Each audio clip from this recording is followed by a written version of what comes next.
ಚಳ್ಳಕೆರೆ ತಾಲೂಕಿನ ಗೌರಸಮುದ್ರ ಗ್ರಾಮ ಪಂಚಾಯಿತಿ ವ್ಯಾಪ್ತಿಯ ಮಹೇಶ್ವರಿ ನಗರದಲ್ಲಿ ಮೂಲಭೂತ ಸೌಲಭ್ಯಗಳ ಕೊರತೆಯಿಂದ ಸಾರ್ವಜನಿಕರು ಸಂಕಷ್ಟ ಅನುಭವಿಸುತ್ತಿದ್ದಾರೆ.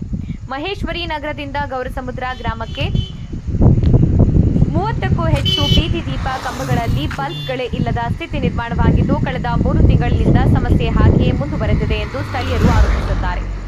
ಈ ರಸ್ತೆ ಮೂಲಕ ಪ್ರತಿನಿತ್ಯ ಆಸ್ಪತ್ರೆಗೆ, ಅಂಗಡಿಗಳಿಗೆ, ಫಿಲ್ಟರ್ ನೀರಿನ ಘಟಕಕ್ಕೆ, ದೇವಸ್ಥಾನಕ್ಕೆ ಸೇರಿದಂತೆ ವಿವಿಧ ಅಗತ್ಯಗಳಿಗಾಗಿ ಸಾರ್ವಜನಿಕರು ಸಂಚರಿಸುತ್ತಾರೆ. ಆದರೆ ರಾತ್ರಿ ವೇಳೆ ಬೀದಿ ದೀಪಗಳಿಲ್ಲದೆ ಸಂಪೂರ್ಣ ಕತ್ತಲು ಆವರಿಸಿದ್ದು, ವೃದ್ಧರು, ಮಹಿಳೆಯರು ಹಾಗೂ ಮಕ್ಕಳು ಹೊರಗೆ ಓಡಾಡಲು ಭಯಪಡುವ ಪರಿಸ್ಥಿತಿ ನಿರ್ಮಾಣವಾಗಿದೆ. ವಿಶೇಷವಾಗಿ ಗೌರಸಮುದ್ರ ಮಾರಮ್ಮ ದೇವಿ ನೆಲೆಸಿರುವ ಪುಣ್ಯಕ್ಷೇತ್ರಕ್ಕೆ ಸಂಪರ್ಕ ಕಲ್ಪಿಸುವ ಈ ರಸ್ತೆಯಲ್ಲಿಯೇ ಇಂತಹ ದುಸ್ಥಿತಿ ಕಂಡುಬಂದಿರುವುದು ಗ್ರಾಮಸ್ಥರ ಅಸಮಾಧಾನಕ್ಕೆ ಕಾರಣವಾಗಿದೆ.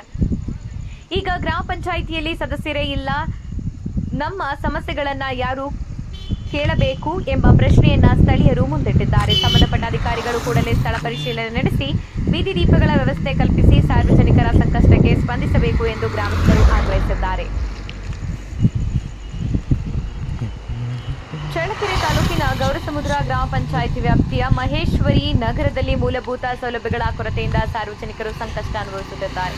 ಮಹೇಶ್ವರಿ ನಗರದಿಂದ ಗೌರಸಮುದ್ರ ಗ್ರಾಮಕ್ಕೆ 30ಕ್ಕೂ ಹೆಚ್ಚು ಬೀದಿ ದೀಪ ಕಂಬಗಳಲ್ಲಿ ಬಲ್ಬ್ಗಳೇ ಇಲ್ಲದ ಸ್ಥಿತಿ ನಿರ್ಮಾಣವಾಗಿದ್ದು, ಕಳೆದ 3 ತಿಂಗಳಿನಿಂದ ಸಮಸ್ಯೆ ಹಾಗೆಯೇ ಮುಂದುವರೆದಿದೆ.